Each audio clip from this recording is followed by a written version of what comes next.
Stage is proud to present Terra Nova, dramatizing the journey of Captain Scott to the South Pole in 1912.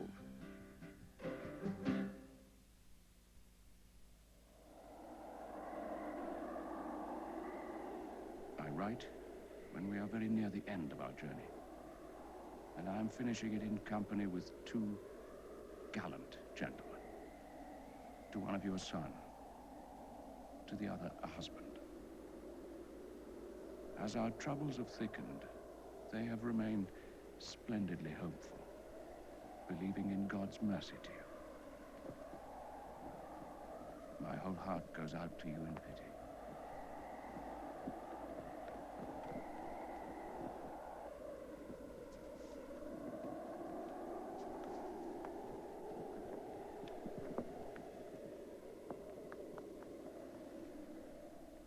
Wednesday, 21st of March, 1912. Message to the public. The causes of the disaster are these. I do not think human beings ever came through such a month as we have come through. And we should have... Ladies and gentlemen, distinguished guests and fellow members of the Royal Geographical Society, I feel certain that our speaker for tonight needs little introduction from me. Succeeded, in spite of the weather, except for the...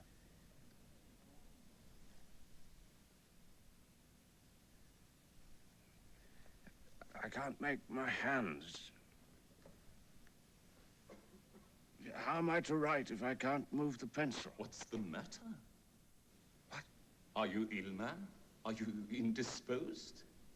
No, I just... my hands. Really? This is most irregular. The members are waiting. Corn? Something the matter? Kathleen, my hands. I can't feel the pencil, and yet this fellow says... Why don't you come in now? It's getting dark. No, Kath, listen to me. There isn't much time. I have to tell you about the most extraordinary place I've been. Terrible and wonderful. Flames exploding in the air. Colors falling from the sky. Silence, like a scream into wind. Like a dream. Captain, we're all waiting to hear. To hear? About the race. Yes, of course. Everyone loves a race. Well, it's just my hands, don't you see? And only if I might rest now for a bit, because I'm so frightfully tired. The captain has, I believe, a most unusual and a most important announcement to make to us at this time. And so now, without any further ado, I give you England's own hero of the Antarctic, Captain Robert Falcon Scott. My fellow members of the society.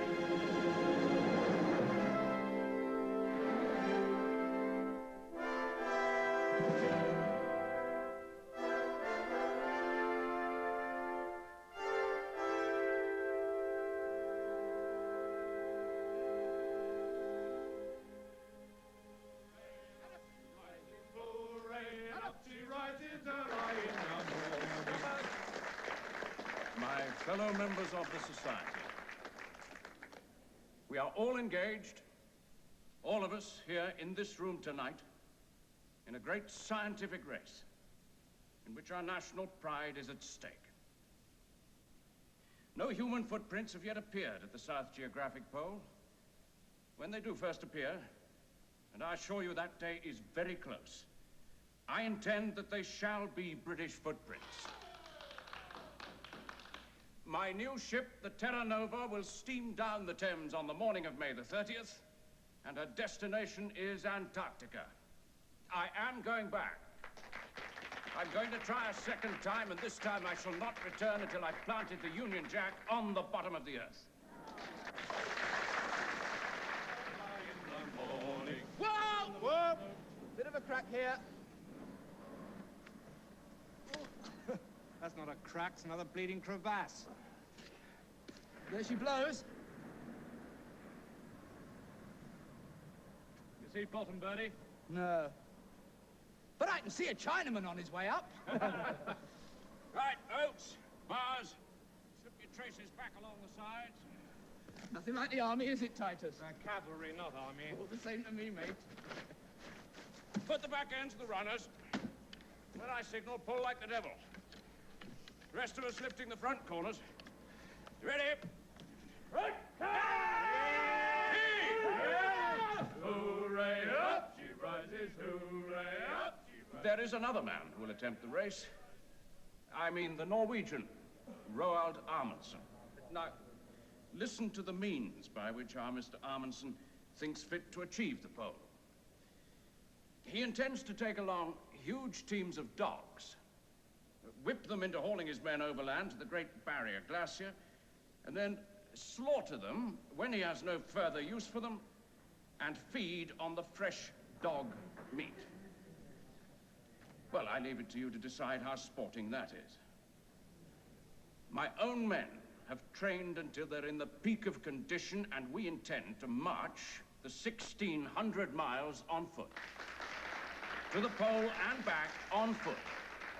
Not with cheap tricks or with cruelty to brute beasts, but with the pride of English manners.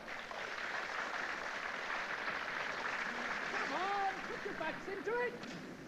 Lovely weather for ducks, Captain. All right, Evans. Fine, sir, fine. Captain Scott, may I have a word with you, sir? Certainly, Oates. It's Evans. He's not pulling his weight. Evans? Do you mean he's shirking? Nobody's slowing the pace, that's certain, and he favors his left hand. I see. Well, I won't have the pace slowed, Oates. We've got to do 5 more miles this afternoon. We'll do 5 easy enough, Captain. We'll do 8. All I have to do is to mention the Norwegians, and they fairly fly. In conclusion, ladies and gentlemen, no journey ever made with dogs can approach that glory which is realized when a party of men go forth to face hardships unaided, and by days and weeks of splendid physical exertion succeed in solving some problem of the great unknown. Our final victory over Norway will be all the sweeter, all the nobler, because we will know that we've taken the prize by playing the game as it ought to be played. The explanations I have to go through. The flag waving, even at the society, they call themselves scientists. But for 3 years now, their stinginess has frustrated my efforts to open a whole new continent for science. A strange science to say 1,000-pound sled can be man-hauled across 1,600 miles. I consult a chart and a caloric table. It tells me that on the 80th day of my journey, according to precise schedule, the 17th animal must be converted to protein. And that is science. Of a certain kind, perhaps. 2 methods, 1 goal. Most men squander their chances. Their lives pass as if they slipped.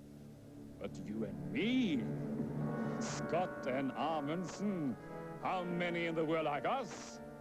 We concentrate, we wait. For what? 1 place, 1 turning, the pattern revealed. You don't play the game. Oh, yes, the English game, by which you mean that peculiar love affair between your race and man's best friend. Shall I tell you a little secret? It's only the big ones I shoot. With the puppies, I like to snap off the head and drink the blood. I don't find you very amusing. And you know precisely what I mean. Do I? Oh, yes. You're angry because I swore to take the North Pole and leave the South to you. Yes, damn it. You betrayed my trust for the shabby little advantage of a few weeks' head start. You lied to me in front of the whole world. It was not a lie. I meant what I said for as long as it was convenient. I did want the North. More than you have ever wanted anything in your life. From the time I sat in the firelight and listened to tales of huge ice caps where perhaps the gods still walked there. But, you see, the American beat me there. Do you know what it is to see a dream strangled in newspaper cuttings? Well, I can't see the point of being the second man in history to reach the North Pole. Can you? I'm going south, English. You'll never understand. There are rules, codes, standards among civilized men. One doesn't cease behaving properly simply because one is entering a wilderness. All the more reason to set an example. Listen to me, English. Success is a bitch. You can grab her and have her if your plan is right. That is not so romantic, but it can keep bread in your belly and your backside out of the snow. Con? Amundsen, wait! I will wait. In the one place I can afford to wait for a man as determined as you. In the meantime, think of the details. Terra Nova will continue in a moment.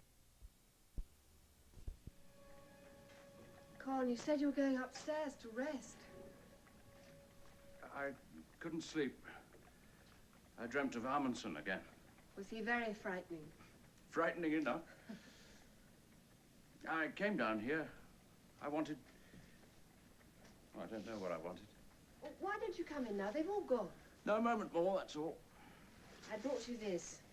I thought, as he won't take notice inside, I shall simply have to tackle him in the garden.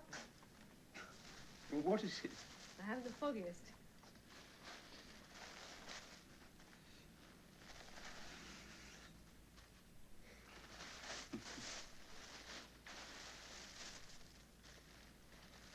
Oh, Kath, it's lovely. You thought I'd never prove domestic. Well, you see, I'd made a birthday party and I'd knitted a scarf. Will you put it round me? I'll do better. I'll tie you up in it.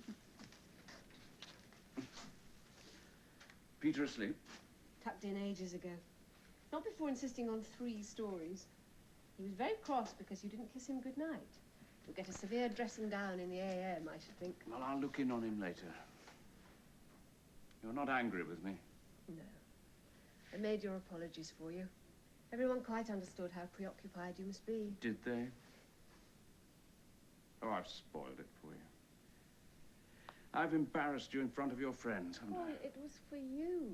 I wanted you to enjoy your birthday. I wanted a big occasion. Yes, well, I like your artistic friends really very much. They just don't have much patience with all that society chatter. I'm afraid I'll never make a go of it as a celebrity. Oh, nonsense. People are charmed by you. They all think it's perfectly proper for an explorer chappie to be enigmatic and withdrawn. Rude. Well, it's nice out. Yes, so still. Are the stars as nice as this in the southern hemisphere? I suppose they're not the same ones at all. Well, the air is so much cleaner. It makes them look larger, brighter somehow. Do you know, sometimes they actually sparkle with those little points on them? Like a drawing in one of Peter's books. Tell me to throw it over and I shall. I promise you've only to say it even now. Yes, that would certainly make it easier. That would give you what you've been searching for, a reason not to go. Well, we've only been married 2 years. Yes. And there's Peter they can't expect. No, of course not. Well, surely the press can see that. And the blessed British public. What in God's name do they want from me? I've been there already. Halfway, yes. It isn't the press, Con. There are 1,000 excuses sufficient for them, but not one sufficient for you. You? You are sufficient for me. No. You'd always measure me against what might have been. I'd always come out wanting. Well, you're going back. Of course you are. You're the best man for the job. Anyone can see that. Scott of the Antarctic. But I wonder, is there a single person in this country who can guess how you actually despise the place? Kath, I don't. Despise it, yes, and yourself until you have it. Well, go back and take it. Go or stay, Con, I don't care. I don't care so long as you'll only be happy again. It's that I can't bear. You walk through your days like a man in a dream. I talk to you, but you hear nothing. I look into your eyes and I see nothing. I wonder who you are. And I'm very much afraid I shall stop caring.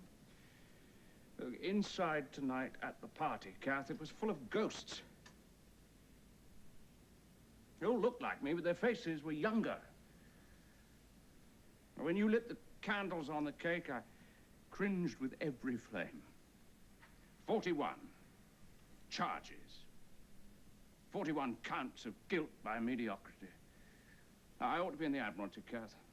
A man my age, 28 years of service, or at the very least a Commodore on active duty. Do you know what Bridgman said to me the other day? He told me that if I were applying for the first expedition nowadays, I'd be rejected for reasons of age. Oh, he meant it as a joke. Younger men, plenty in line, awfully rigorous, don't you know? I was seething. Told him the damn scheme would never have existed if it hadn't been for me. He said, of course, you formed it, old man.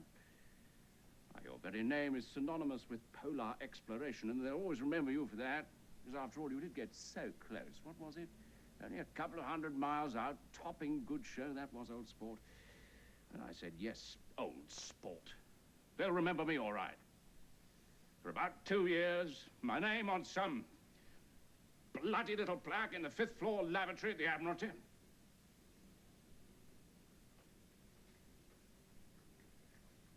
You're shivering. It's getting cold. Take the scarf. No, you keep it. I don't need it. Here. I said keep Or will you just take the damn thing?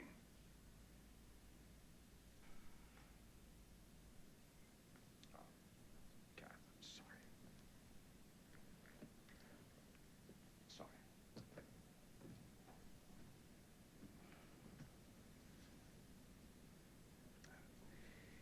It isn't here for me, my love. I wish to God it were. I can't explain it or defend it. I can only beg you to think kindly of me. I'm thinking more kindly of you than anyone ever has at any instant of your life. And the price is not small. How? By letting me run on like a fool? By letting you free. You're looking on Peter, won't you? Yes, of course. Oh, we shall form a brave company of two, Master Pedro and I. When I was young, I always wanted so very desperately to have a little boy to play with. If only I could be spared the nuisance of having a husband as well. Well, now, you see, I shall have my... Now I shall have my... No, I will not be a silly woman. I will not. Now or ever. That much I promise you. Look, I'll come in soon. Just now, I have to fix this garden in my mind. Every twig, every blade of grass. Just now, I have to be alone, love.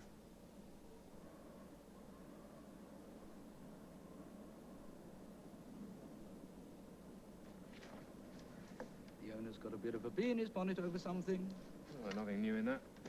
Do you know, you think you can fathom what he's up to sometimes. And then slam. Down it comes, over those eyes, like still shutters. He might as well be yapping at this bit of canvas. Oh, he's close, all right. Hey, Captain, how about here, eh? Lovely spot for a picnic. Running water, plenty of shade, bit of a view. I say, I hope we shan't be bothered with ants. That's even funnier than it was last week, Birdie. And past all comparing to a month ago. You're nothing but sweetness and light the whole day long. So depressing. What do you make of this, Eddie? Found it this morning. What is it? It's a fossil oak leaf. Don't you, sir? No? Seems there were seasons here once. Real ones. As far as you could see, all this was woodland and savanna. Who's she when she's at home? It looked like Sussex, Eddie.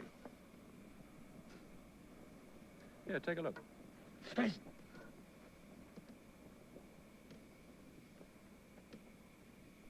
Don't you think you better let me see it now?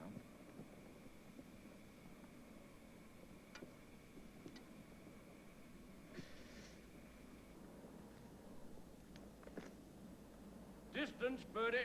No more than 9 miles today, I'm sure of it. 9? Where's your pride, man? I can't speak for you, but I've walked 11 and a quarter today. It's nothing like 11. Are we on then, Birdie? We're on. The usual? As lucky as I feel today, make it 200, and I'll recoup my losses. Done. Done. We'll clip your wings for you, Birdie. We'll soon see about that.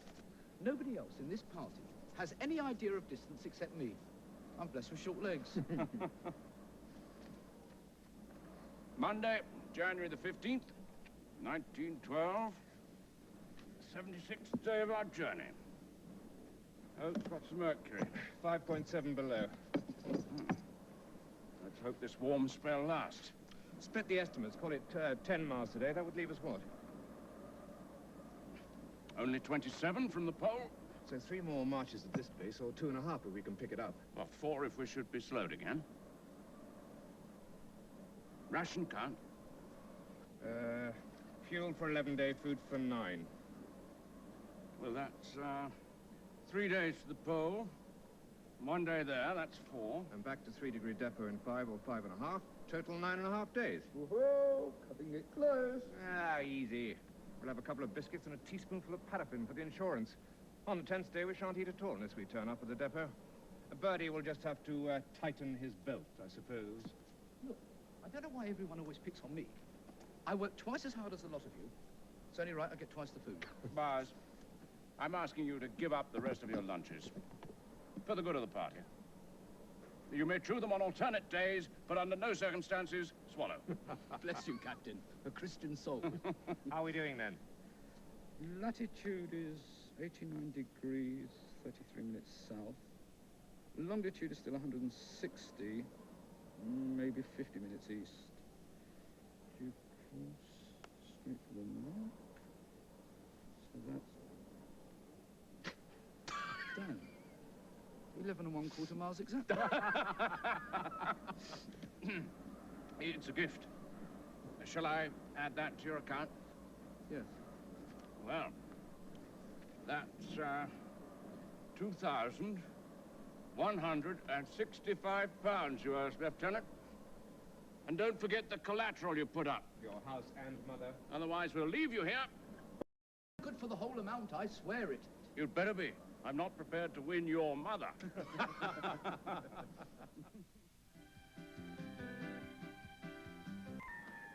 Oates! The telescope! What is it? Do you see them?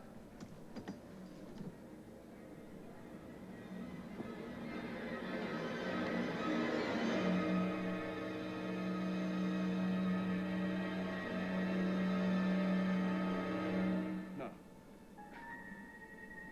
Trick of the air.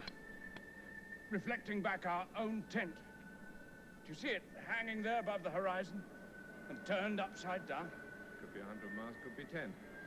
Don't know what would be worse. To see them ahead of us or not to see them at all, but only find they're leaving us. Or to see them, I think.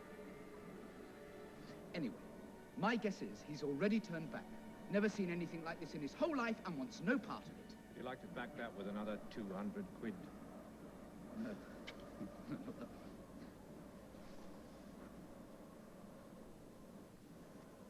Well, there's no point mincing words about it. He's got a deep gash on his right palm. And the looks of things has been hiding it for days. How deep, Bill? To the bone. Or nearly. Gangrene. Not yet. It's badly frostbitten. I did the best I could, but he ought to have stitches. He ought to have a lot of things. Bloody hell. Christ.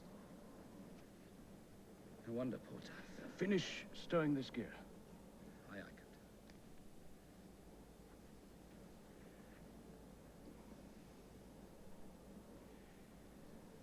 We'll have hoosh in 20 minutes.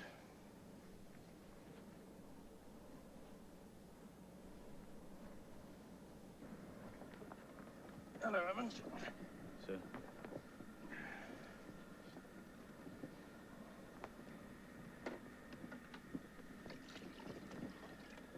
Tea. Thank you, sir.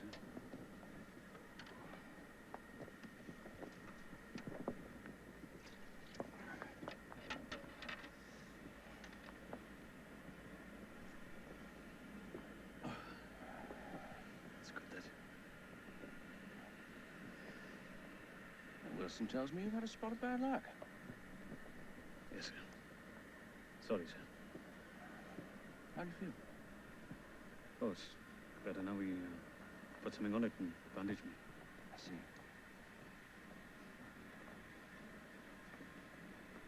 It was when we shortened the sledge. I cut my hand on the point of the runner. Like a knife it was. And after that, I kicked snow with the spots of blood so no one would see. And later on, it began swelling up. When was that? 6 days ago. You've been hauling the sledge for 6 days with that hand. Yes, sir. You never said anything. It's not so bad now, sir. Really, it's not. I mean, still move it a little. May I see it? You don't know, Captain. How nasty it is. It's not a proper sight for anyone but me. May I see it?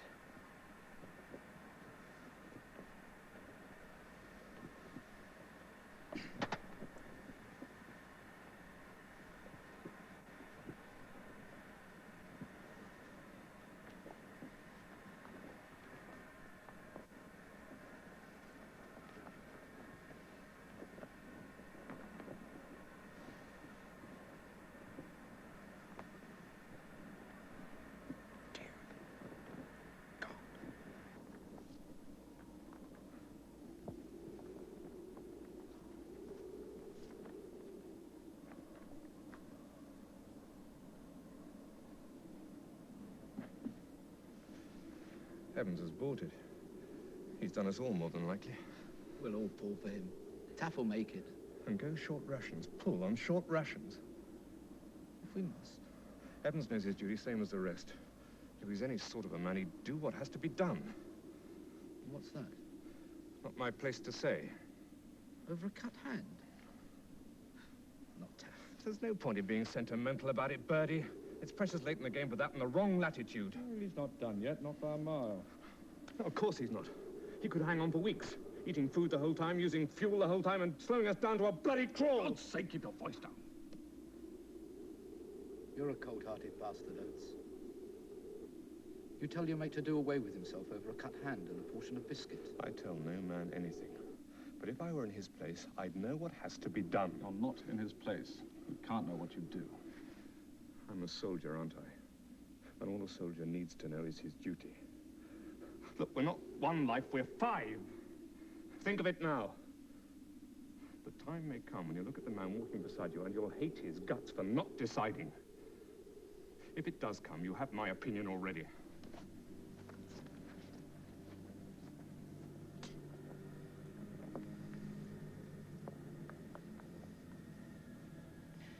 Do you realize what this means to the rest of us?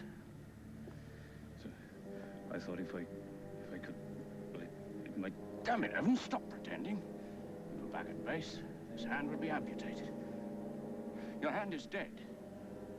You understand that? It's dead. It's going to swell up and turn black and rot off your arm. I know that. Well, then why in hell did you keep it to yourself, you stupid bloody fool?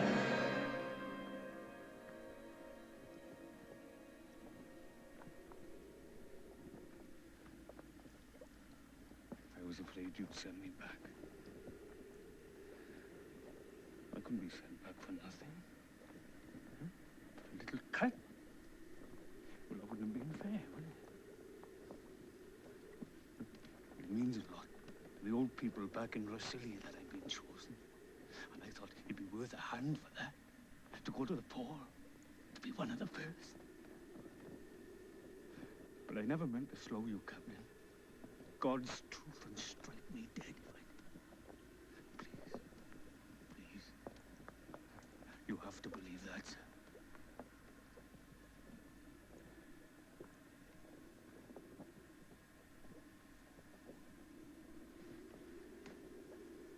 You're going to be all right, Evans. You can't haul, but you can still march.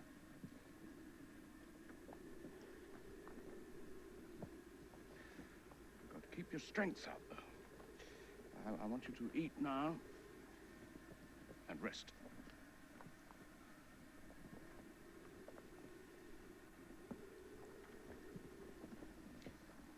Barnes, I'm very sorry that I raised my voice at you. And that I... Oh, yes. No offense meant, I'm sure. None taken either.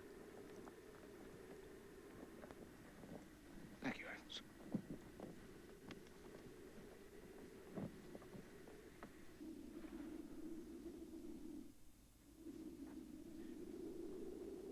Hoosh is on. Go and eat. How's Tat? Feeling better, I think.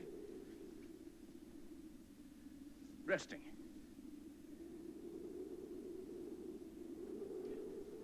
In the morning, we'll rise half an hour earlier to allow for the extra time it takes him. On the march, we'll alternate, taking his turn pulling. But I'll take 3 turns to every other man's 2. He'll bring up the rear. I'm cutting the food and fuel rations per man beginning at breakfast. Questions? Clear enough? Fine. Oates? Yes, sir. Rise is at 5:30 then.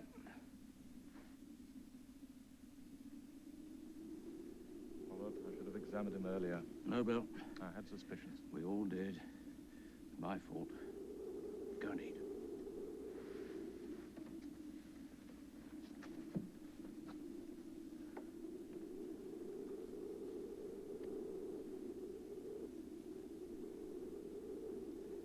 He had no right to keep it to himself.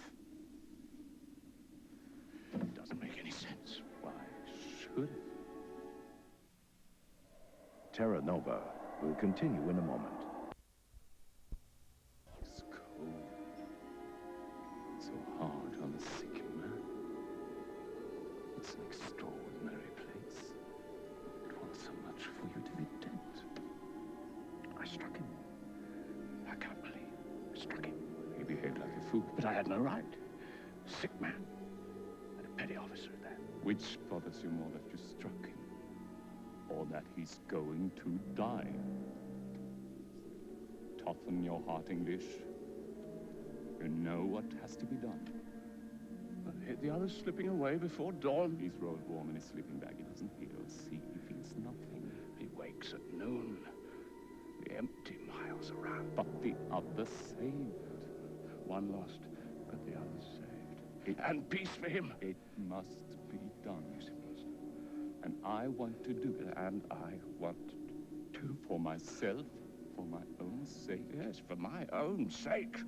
Don't worry, there's no danger of any stain on your reputation. You might even seem a greater hero than ever. You disgust me. For speaking common sense, you're thinking a miracle will come along? But it's still only his hand. He just needn't haul at him. And when he can no longer walk, what then? Well, we put him on the sledge and drag him. For God's sake, English, the sled weighs 1,000 pounds already.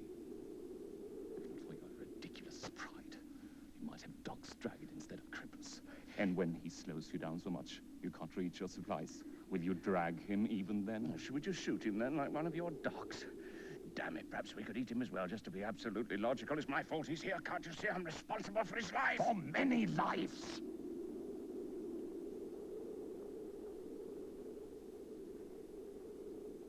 There is one way to live here.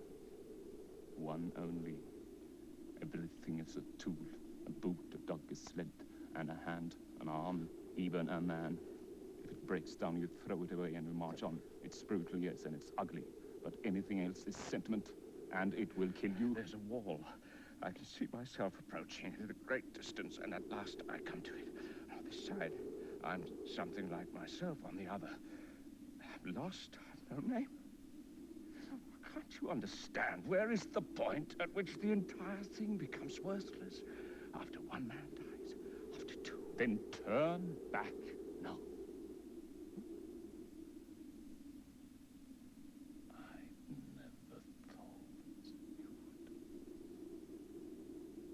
Easier to wait.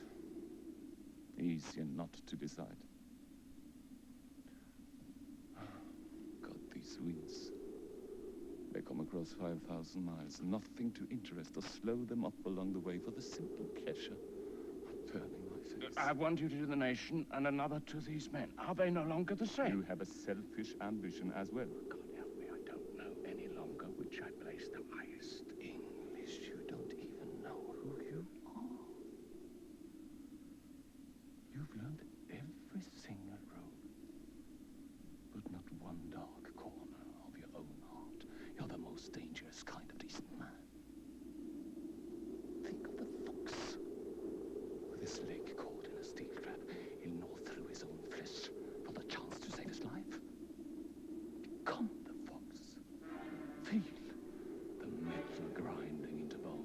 Smell your own hot blood running, and then ask yourself which is the really uppermost. Leg. The trap.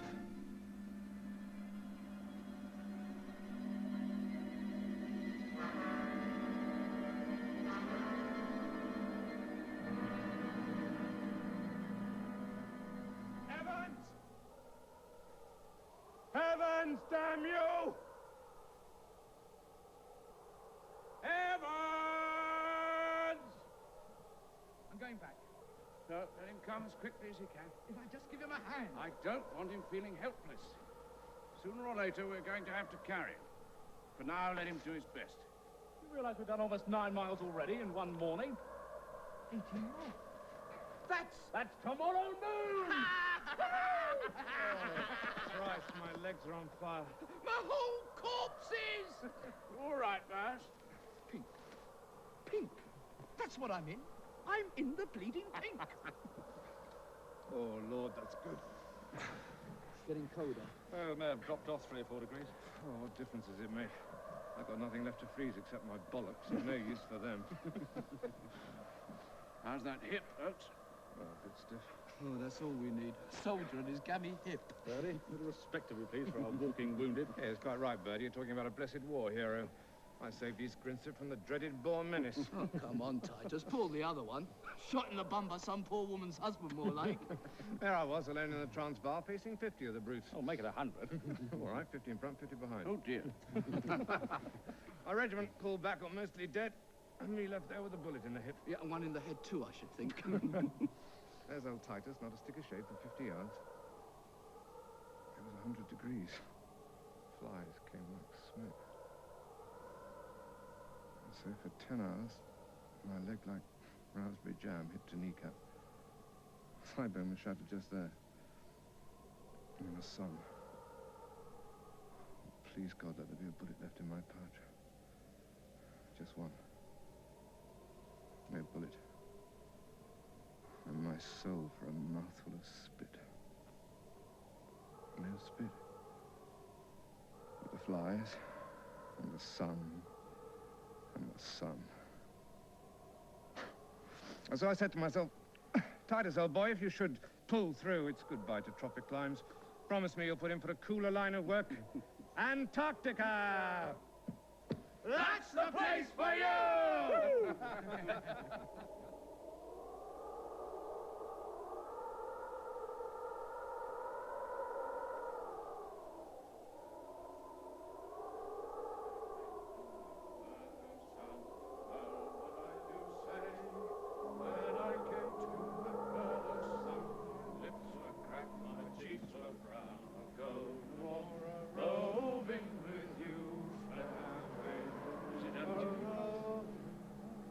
What's wrong?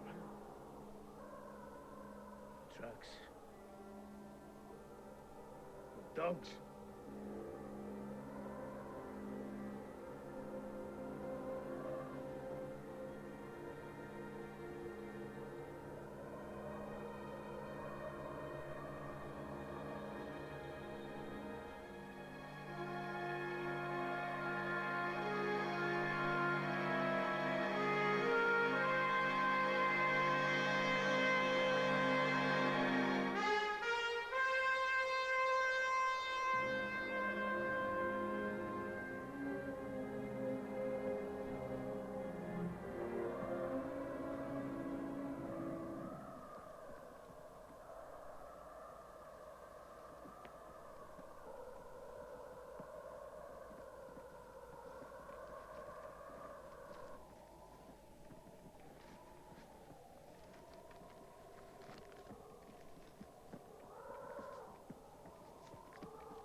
Roald Amundsen, Olaf Jarland, Hilma Hansen, Sverre Hassel, Oscar Wisting, 16th December, 1911. Dear Captain Scott, as you are probably the first to reach this area, after us. I will ask you kindly to forward this letter to King Falcon VII. With kind regards, I wish you a safe return. Yours truly, Lance.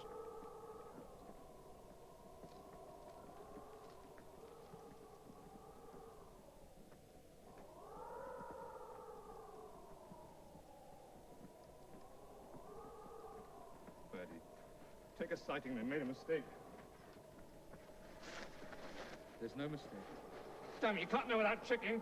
Take a sighting! There's no mistake. They were here for 3 days. That could have been off. That could have been off 100 yards. You said yourself it's never precise. We could still be the first at the exact spot. For God's sake, Titus, it doesn't matter. 1 yard, 10, they were here. Well, I don't believe it. How? Bloody stinking hell! Titus, no!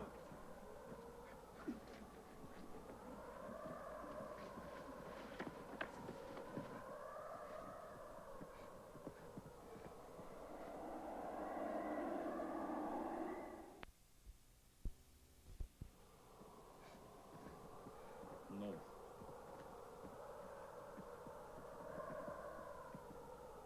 North. Every direction. Think of that. It's strange that it's no different really from any other place. Somehow I'd hoped that it might.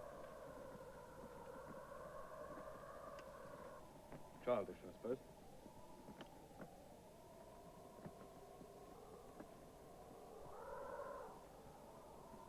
We got you. That's something, isn't it? I mean, we did get you. 800 miles on foot. Anyway, we might beat them back with the news. We could say we got you first, and they are laying. Well, who's to know the difference, man? Huh? It's hardly likely we'll beat them back. They've a month's head start, Mr. Westwood. This is your fault, Clement. Do you hear me?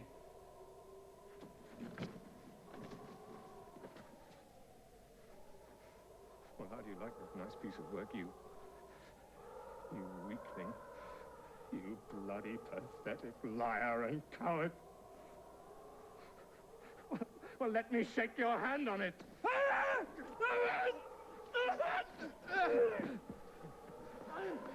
Titus! We missed them by a whole month. I suppose we never really.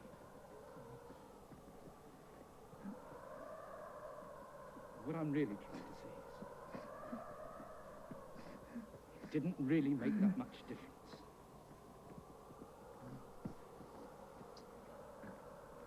It's not his fault, Titus. Gentlemen, I've one last cigar that I've been saving for this day. And I say, to hell with the Norskis. I'm going to smoke it anyway. How is it? I've had better.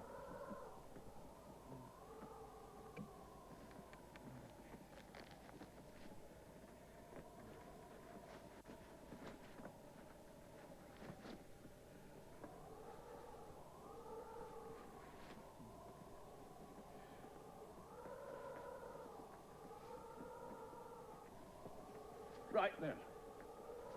Oates. I think perhaps our little Union Jack might present a braver appearance than that bit of rag. Just tie it there. We'll be having hoosh here just as quickly as you and Evans can get it made. You'll be working on that detail together, please. You may break open the last tin of plum pudding. Bowers, please set up the Kodak.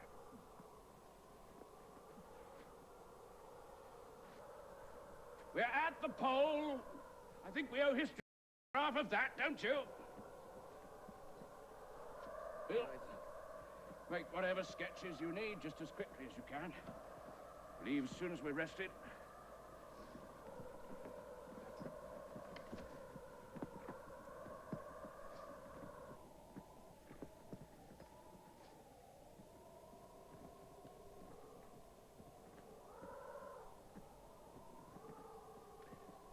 Now then, help me give Evans a hand up and let's just brush him down. Come on, Evans, on your feet, man. Up. That's the way.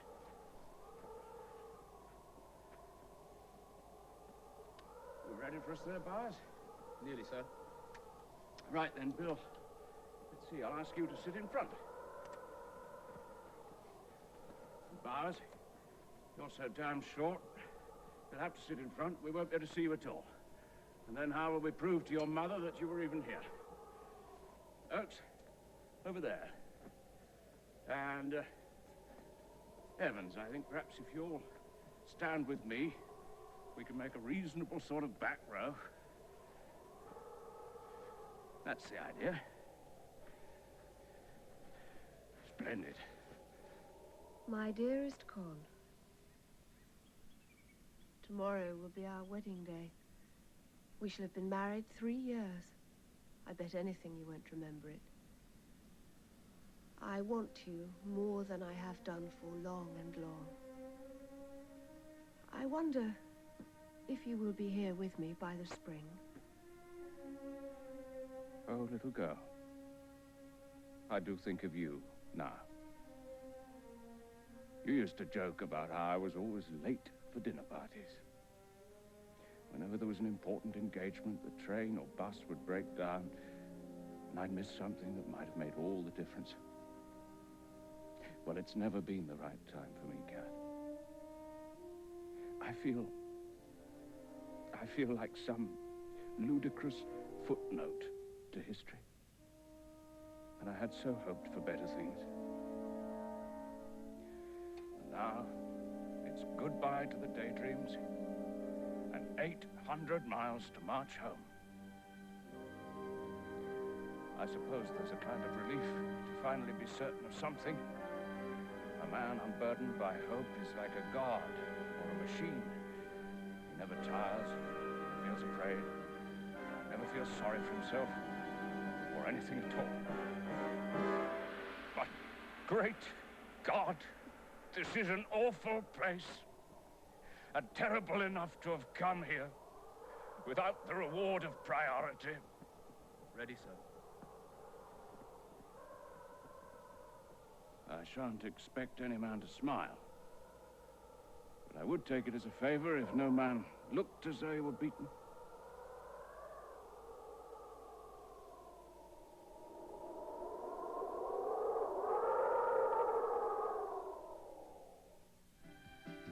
Stage will return.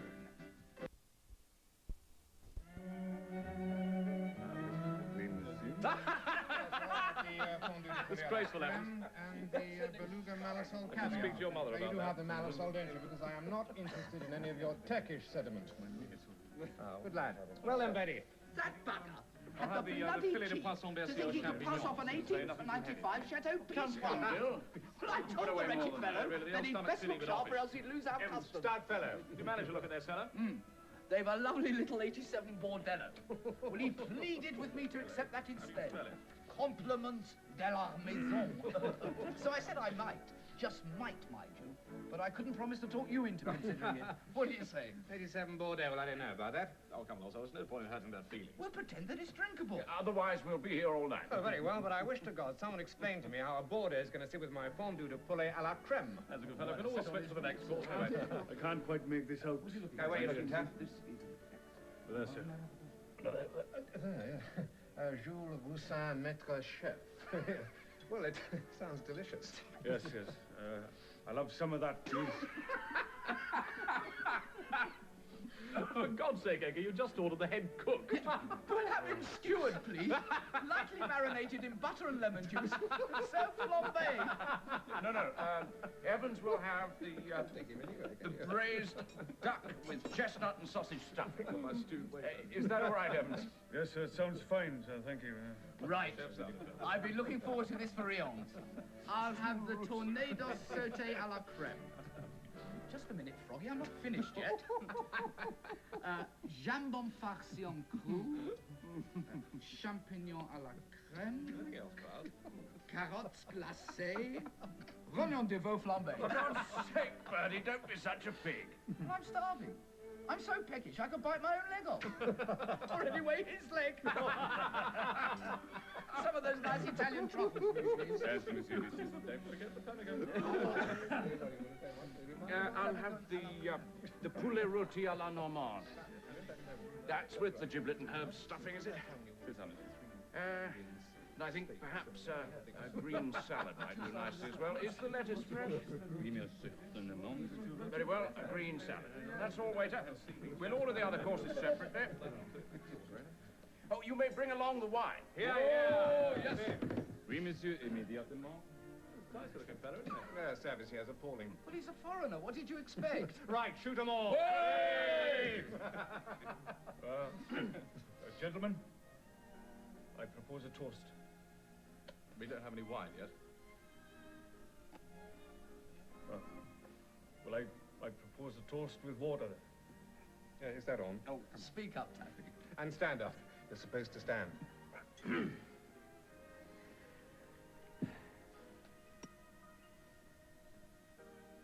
To Captain Scott, the truest and finest officer that a sailor could ever ask to ship under.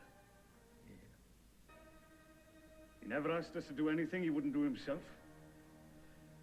And if ever he finds himself another place he hasn't been to, I'll be the first to sign aboard.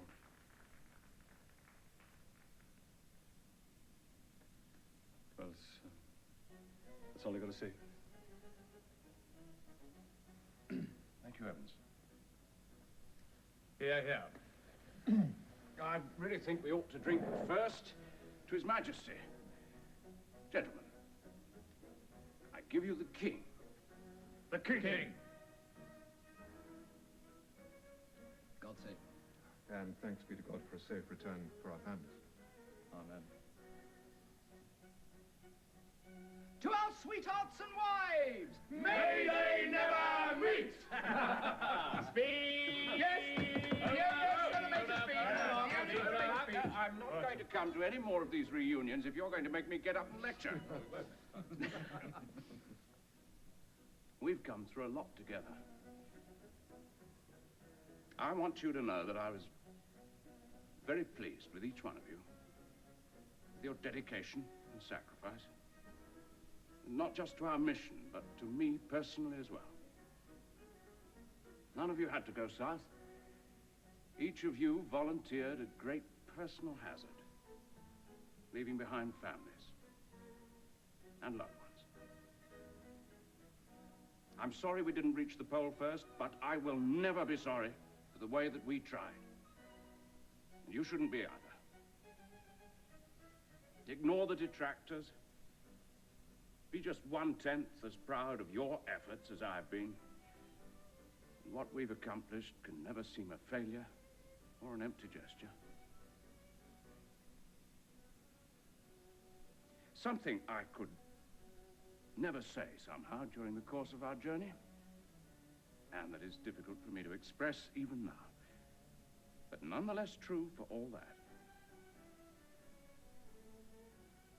I love you, each, as if you were my own sons.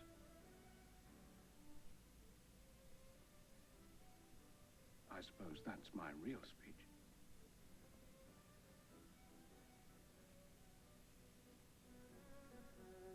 Three cheers for the old man. Hip hip, hooray! Hip hip, hooray! Hip hip, hooray!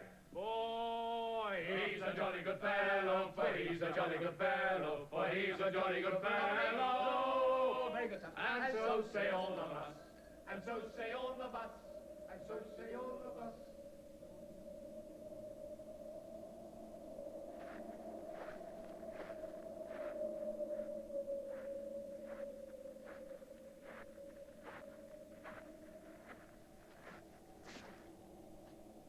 There is no food.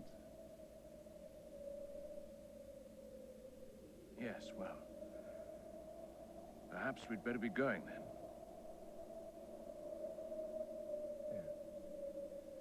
Perhaps some other time. Right then. I'm not really surprised.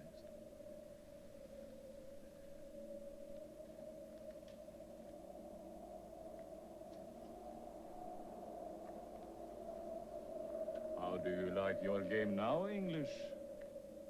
Where will you find the rules? In myself. That's a large enough space to explore. It's all you've left me. No proud speeches now? You disappoint me, English. You've changed. You've softened. I'm always with you now. You and I are married together now like one person. We have both been to the pole.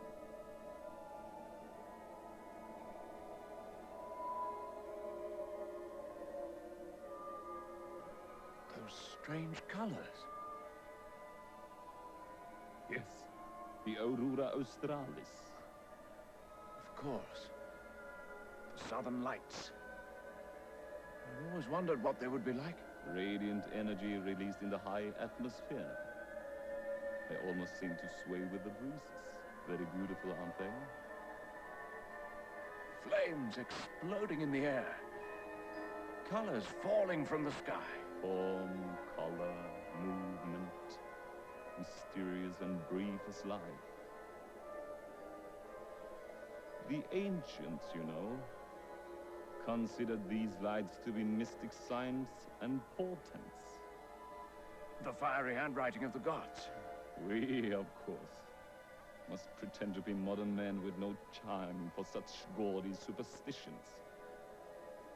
But they remind me that we live on a very small planet, and will never have the answers to some questions. For instance, the question, what is it that keeps this man walking? Heavens. Look at him.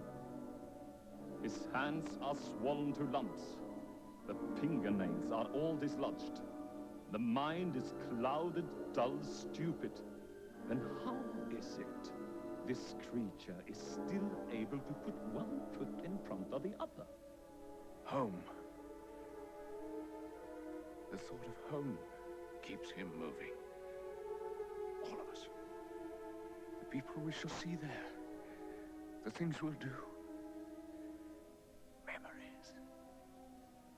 I tell you truly, English, you would have been kinder to put a bullet through his head.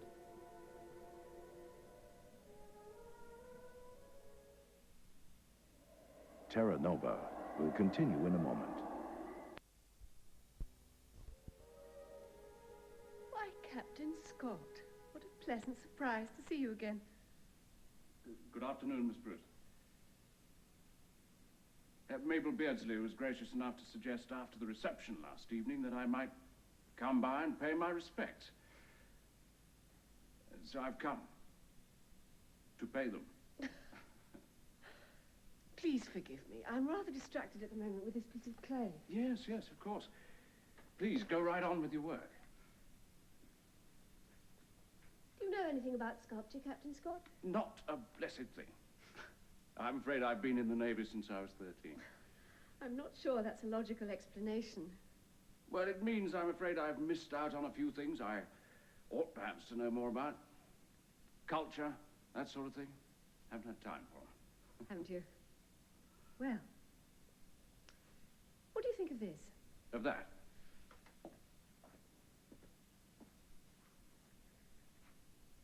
Well, I think it's quite interesting. Rather different, too. And altogether good. I think it's perfectly dreadful myself.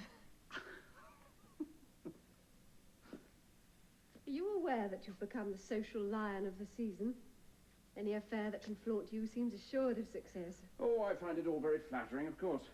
Perhaps a bit out of proportion. Oh, I should like to be incredibly famous. As long as I were proud of the way I'd got there. Are you proud? Yes, I suppose I am. I got closer to the pole than anyone before me. Only fell short 100 miles or so. 300, I thought. The Times said... It's awfully difficult to measure exact distances there. Oh, I see. Yes. Yes. Well, no wonder you're quite full of yourself, then. I hardly blame you. Oh, I never said I was full of myself at all, Miss Bruce. No, but of course you are, just the same. And where's the harm in that? Only, forgive me. Don't you ever feel just a bit of a sham? What do you mean? For capturing so much attention with what was, after all, a kind of stunt. You really quite dislike me, don't you? No, but I don't understand you. I thought from reading about you in the newspapers that you might turn out to be some sort of wild romantic, a visionary, a modern Columbus in furs and windburns. But that's not at all the man I met last night. And what was he? Oh, medium height, strongly built, not especially handsome, but terribly well dressed, and with the most penetrating blue eyes. A man whose outsides are all rock-like naval dignity, quite simple to sculpt, but whose insides are altogether different. Inside is a fearful yearning, and I think a kind of terror. Of what? Failure. Perhaps the yearning is for failure, too. I was promised a smashing celebrity, and I got a haunted man. It sounds as though you were terribly disappointed. I can't decide. Or perhaps you were merely jealous, then. Jealous? Of your kind of celebrity? Don't be idiotic. Of my freedom. Because a piece of clay that size isn't large enough to hold my dreams. Perhaps that's why you feel so compelled to challenge me, Miss Bruce. Perhaps you're merely mad. I think you might have to be to want to go to such a boring place. A place where one might be killed at any instant. Could be called a great many things. Boring is not one of them. Silly is. And melodramatic and self-publicizing. You needn't flatter me any further. I'll go. A place where one might be killed at any instant is not a place worth going to at all. That's merely vulgar. I should think it would make much more sense to go to a place where one might suddenly, at any moment, become alive. A daring expedition deep into the darkest depths of a concert hall, a theatre, an art gallery. Now that would be really dangerous. One might have to open one's eyes and see, and think, and feel, and come out altogether different on the other side. But expeditions like that don't very often capture the headlines. I've seldom met anyone with such an elevated opinion of me. Not of you. Of my motives, then. Do you know what would frighten me, I think, if I were you? Just a little bit. What? The way they make a sacred national hero of you in the schools nowadays. They hold you up as an example to the children. Yes, I've heard about that. Well, that's hardly frightening, unless you mean the danger of putting them to sleep. No, I mean the danger of foolish ideas seeping into immature minds. The idea that daring is more to be respected than their own precious safety. That duty and honor should be held above an independent spirit. And that patriotism is more important than anything, more even than thinking for themselves. We shall have a whole generation of adventurers, Captain Scott, nurtured by you. Patriotism is not a joke, Miss Bruce. Honor and daring and sacred duty are not empty words. I despise to see them mocked by those who would scarcely be warm and safe in their homes were it not for men who believed in them and believed enough to offer their lives. Those words are our glory. They made the British Empire what it is today. Oh, dear Captain Scott, you don't frighten me. You do seem to be a most contrary man. In the event, I've made up my mind anyway, so our differences scarcely matter. I knew last night when I chose you. Chose me, Miss Bruce? You are the man who will give me a son, with the benefit of wedlock or without it, as you wish. Robert, should I go back for Evans? You seem to have lost your powers of speech, Captain Scott. Robert, what is wrong with you? You haven't heard a word I've said. Robert! It's Evans! You've got to make a decision. Should I go back for him? Don't make any excuse to stop now. No one has to retie their bootstraps 3 times in 1 hour. Oh, Titus, come And you, on. Wilson, you're the worst. You know damn well what I'm saying is true, but you go on covering for him, making excuses for him. Well, it's just no good, Wilson. It just won't go anymore. Half the time he doesn't make any sense at all. This morning he asked me which way was the lily bomb. Well, what do you call that? I call that a concussion of the brain. I call that the result of too severe fall, shock and exposure. He still has a dim memory of how he's supposed to act, and he's doing his best. His hands must be giving him agony, but I haven't heard him once complain. And neither have you, Mr. Oates. Have you?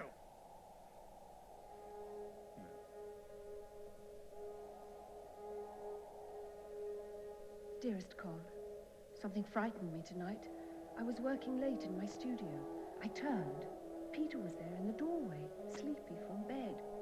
He said to me quite clearly, Daddy won't be coming back. Oh, love, I hear you say it's silly, but now I know I won't sleep. Where are you? What is happening? Do you think anybody knows we've failed or even cared? Well, we're almost on schedule. Coming in second. Losing. It'll be all over the papers soon about them Norskies. We left heroes and we'll come back fools. They hear the end of it. Oh, yes, you were with Scott. No! What they'll think is that we've done the longest march on record. That we got to the pole and back again as we said we would. And they can be damn proud of the first Englishman to do it, or to hell with them all!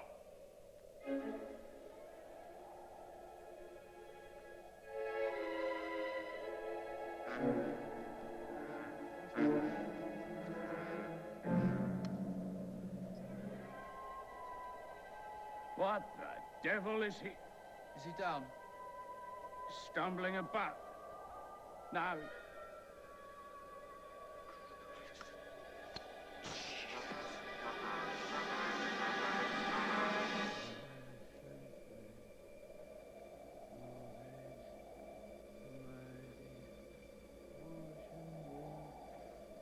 Its own appointed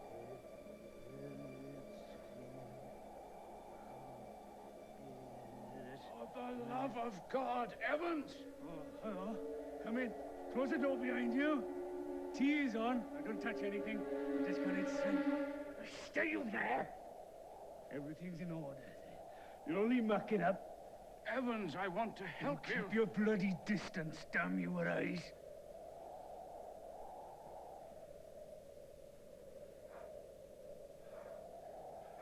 I will open the first man that crosses that door.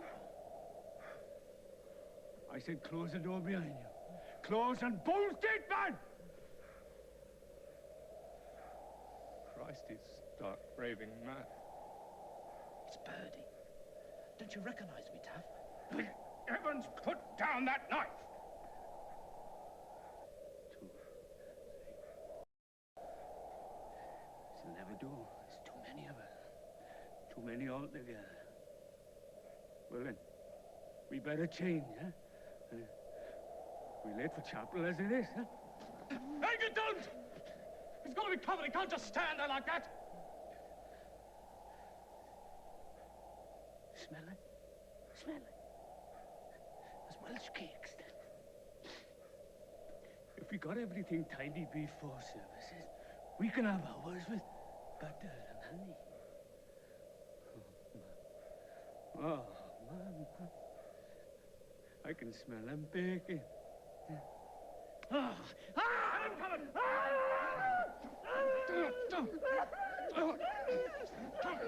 Get his feet, come on, get down! It's all right, Pap!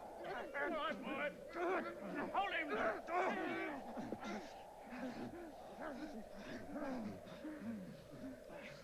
You've got to get him to the sledge. Set up the stove. His brain is hemorrhaging! Right, out. Bars, run on back, set up the tents, quick as you can. Light the stove. A whistle. Just get him on his feet. Right. Keep him covered. Right. Now, come on, boy. There we go. On your feet. Now, listen to me, Evans. Can you walk? Yeah. You sure? I'm hot. Come on, just keep... I'm hot. That's it. I'm so hot. Turn him. Turn him around. Oh. Just keep... I'm hot, Mum. I'm keep burning alive. Oh, Terra. It's like fire. Like fire!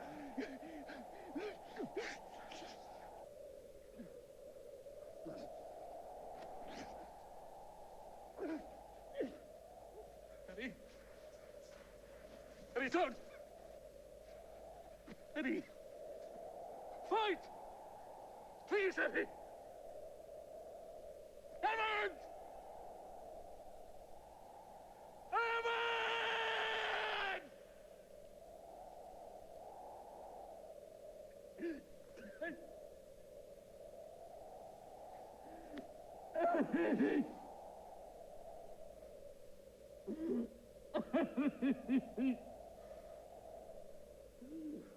Lord, have mercy on us. Christ, have mercy on us. Saints, have mercy on us all.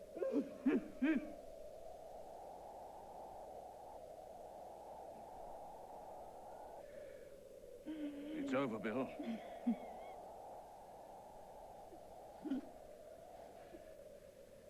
It's over now.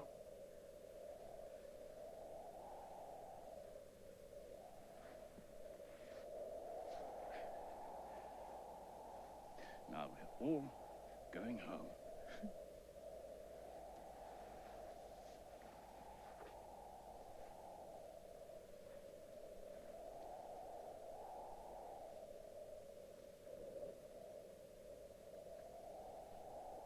Goodbye, Terra.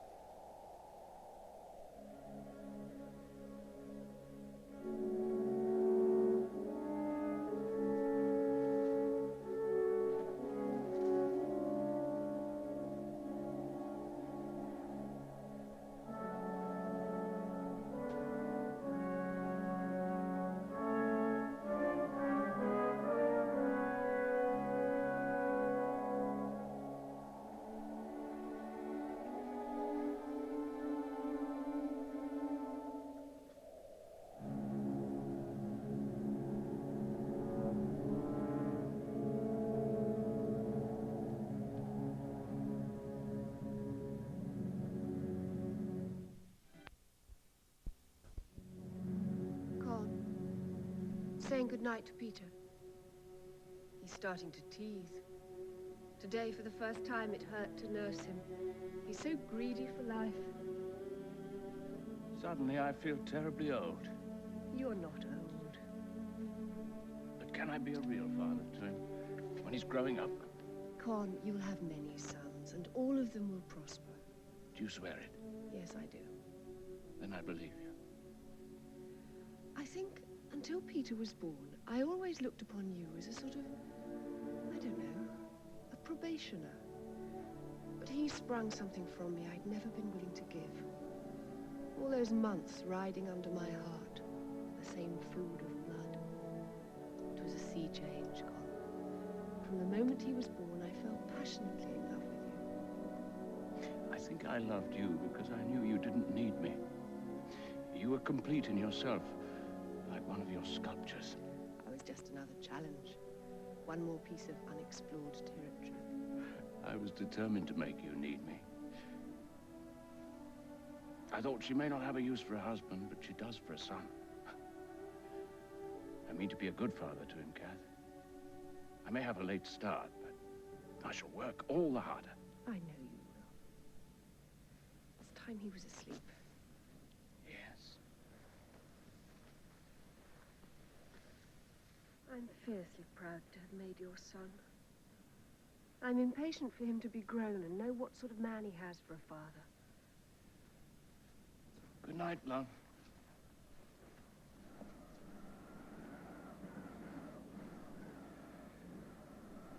The world is such a casual place. You wake up one day, and it's gone. You might have dreamed the entire thing.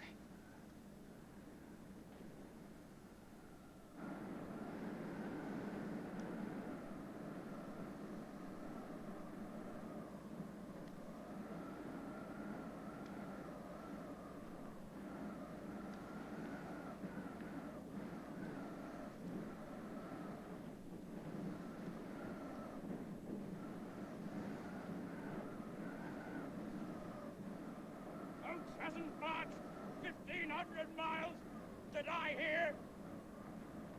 Not like this. Not when we're so close. You took Evans, but you won't take Titus. Do you hear me?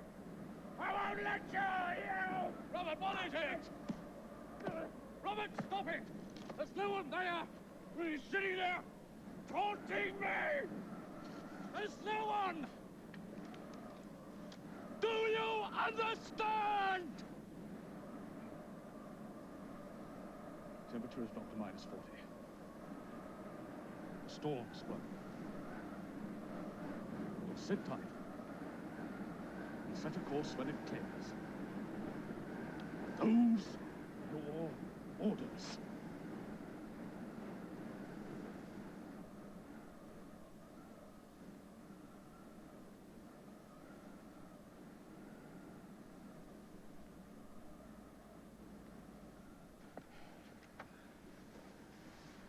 Snow?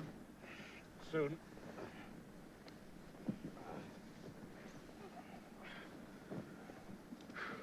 How is he? Slips in and out. Let's have a look then.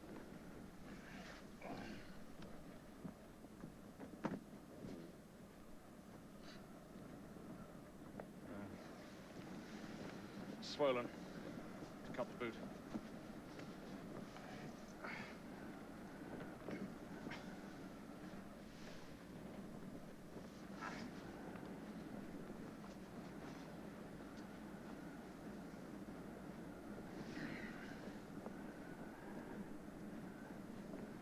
Lord. His toes have come off in the boot. 3 of them. Fresh off the bone like a glove. Medical kit.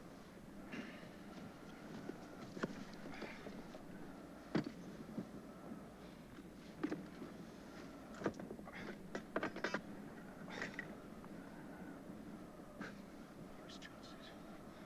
If I keep him pumped full of morphine, maybe able to hobble another week. I don't think he's as strong as a bull. Any other man would have collapsed days ago. After that, well, might be able to pick him up and put him on the sledge. If he had the strength to carry it. But what are his chances? He hasn't any. Not a hope. As kind of decay is irreversible.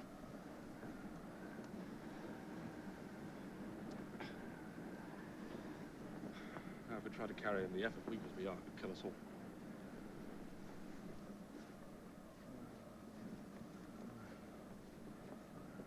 Now, it sounds a horrible thing to say, but we were lucky with Evans.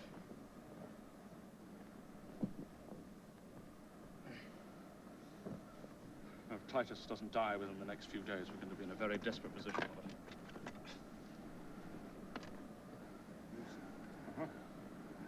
How much opium in your kit? Tablets. 120 of opium. 1 vial of morphine.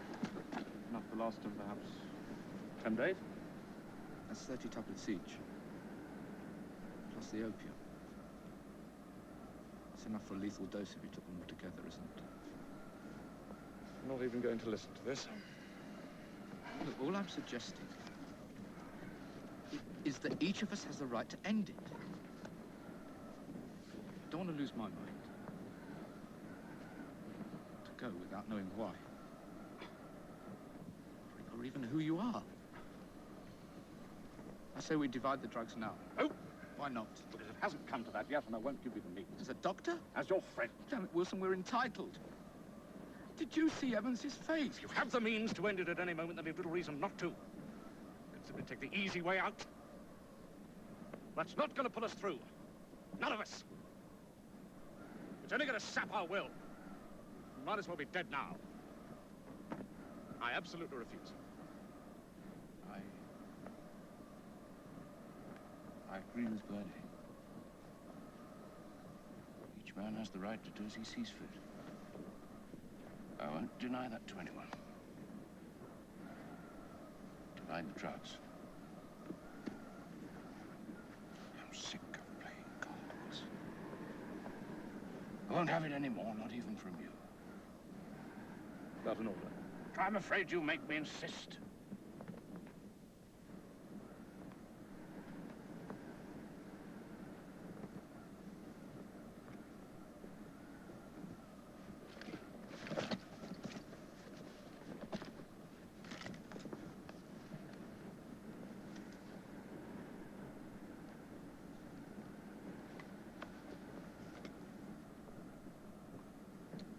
friend who couldn't bear the thought of hurting dogs.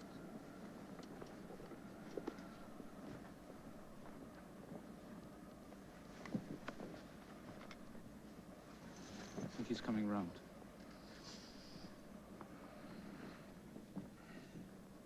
Oh, Freddie. What day is it? What? What day? Why, it's... He wants to know what's the day. It's the 16th. Thursday. Friday. My birthday. Today's my bloody birthday. You old bastard. Happy birthday, soldier. Last night, before I went to sleep, I made a wish. I'm afraid I wouldn't wake up. I've never once got what I really wanted for my birthday. How far are we from Terra? I make it only 40 miles now. If you'd leave me in my sleeping bag, that would do very nicely for a present. And you'd all make better time. For God's sake. Well, it's blowing a blizzard, so none of us is going anywhere. Take a drink.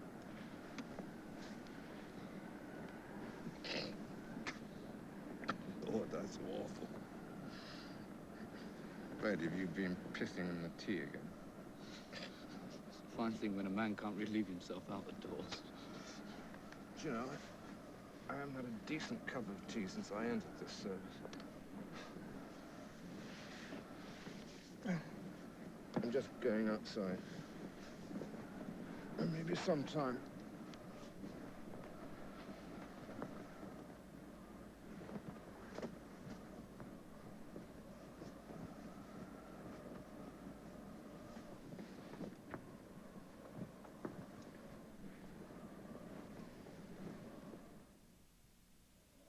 Terra Nova will continue in a moment.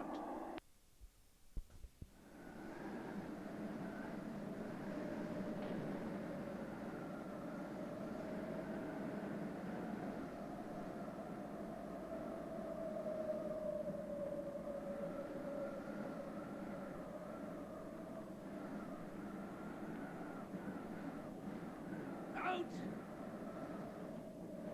Out!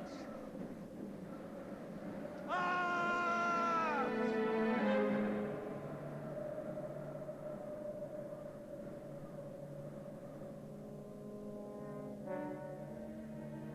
What have I done? I slaughtered them. No time for pity, least of all for yourself. It's over, isn't it? All but the last bit. While there are players left on the field. Come, Scott. I'm very tired. Play the game. No. Play the game. I don't give a damn anymore. Leave me alone. You have only 40 miles to safety. I can do the arithmetic as well as you. Paraffin for 4 days, food for 6. The last depot and the relief party are 8 days away at this pace. We're just too weak. Too slow. What's food next to the spirit? A man dies when he stops wanting. We all know it. We've known it since Evans, I think, only no one will say it. We walk in silence because any sound we make would be a shout of despair. In the night, we huddle together for warmth. But touching, we're still alone. Still alone. At last, I think you begin to understand the game. Help me. Help me. There is no help I can give you. You have strength enough. And this. That's for men. They have no choice. Not the pole. But here. The single moment you were born to live. One place. A pattern revealed.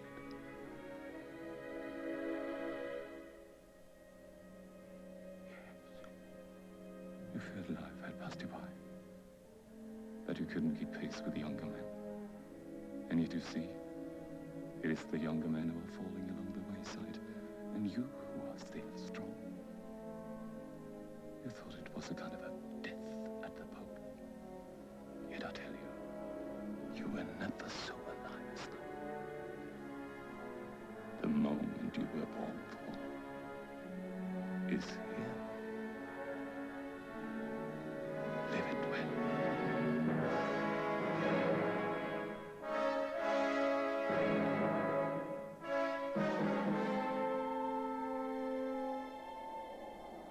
Wednesday, 21st of March, the 141st day. We've dragged forward, Birdie and Wilson and I. God knows how we've done it. We're only 11 miles from safety now. It might as well be 100 for all the strength we have left. And to make matters worse, a terrible blizzard has pinned us down here. I am proud to say no more has been mentioned of the drugs. Bill. Birdie. Are you awake? Awake, sir.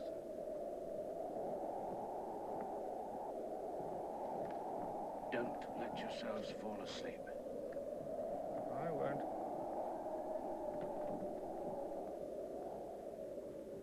Quite alert. Good.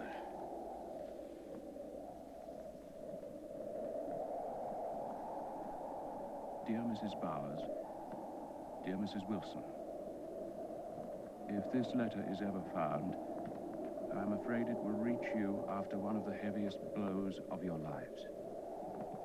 I write when we are very near the end of our journey. I was sitting on the deck of the mail steamer bound for New Zealand to meet the Terra when she returned. All those long, weary days with no more news, and the thought that even what news I had was 11 months old. Being on board ship and out of wireless range for so long, I must have been one of the last in the world to know. Well, you were often that way about your secrets. They told me in New Zealand that the headlines around the world were greater than for the Titanic, that the king himself led a solemn vigil of mourning at St. Paul's, that every bell in Europe rang. I don't know what possible interest they thought those things could have for me, but I suppose they meant well. And later, of course, the king gave me a piece of paper and some bits of metal with ribbons attached. My darling Kath, what lots and lots I could tell you of this journey. What tales you would have had with the boy. But oh, what a price to pay. Make him interested in natural history if you can. It's better than games. And they encourage it in some schools. Birdie. Bill, are you there?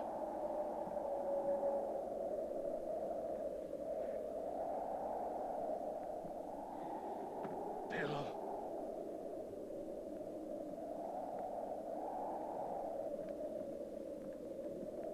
You will know that you are always very much in my heart, and that quite the worst aspect of this situation is the thought that I shall never see you again.